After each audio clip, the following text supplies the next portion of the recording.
Okay, let's talk about the effect you saw in the first clip.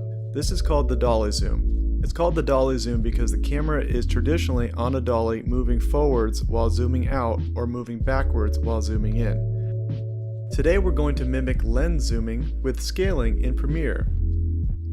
Here's the shot we're starting with. Go to the beginning and set a scaling keyframe. For this clip I've had to already scale up to 111.5% to get the framing right. Then go to the end of the clip and set another keyframe. I'm going to use 145%.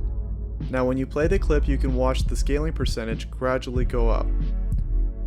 With our next clip we're also going to be using the scaling feature along with some rotation. Go to the beginning of the clip and set your first keyframe for rotation. Now go to the end of the clip and set another keyframe. I'm going to use -15%. Then scale the picture up until we hide the cropping and set your scaling keyframe here. Then jump back to your first rotation keyframe and set another scaling keyframe here and put 100%.